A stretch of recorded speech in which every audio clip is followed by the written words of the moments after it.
I've had to start over so many times, and it is really hard to keep your head up when you're having to go on about building yourself up again after having fallen down so many times.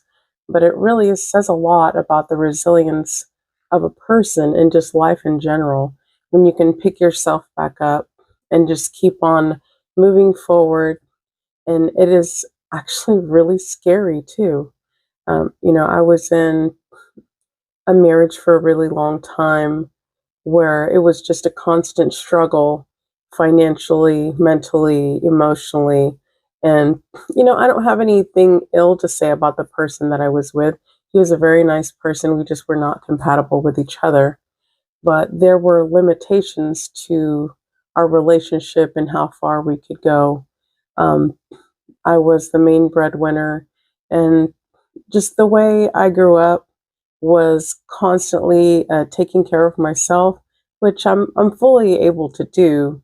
But when you're taking care of yourself and you're struggling, and then when you're taking care of someone else and you're struggling even more, it's really hard to accept that you're only going to go so far. And I think it eventually drives a wedge between you and that other person.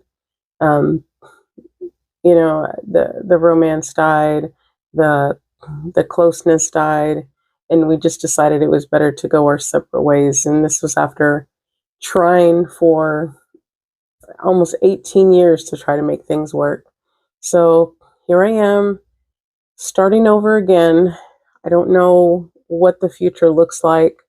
I have basic ideas of what I feel like is going to be good for me in my future, but I really don't know. The future is just unknown.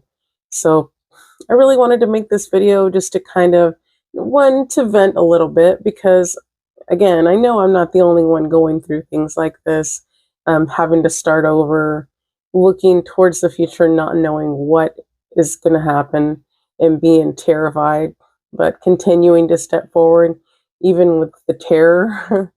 So I just wanted to touch base with my new friends. And are any of you else starting over once again? Have you gone through something like this? I've definitely been through a lot in my life, and I'm ready to start living and being happy. And so, if you guys have tips for me for once, instead of me giving you tips, I'd really appreciate it. Uh, Peace and love.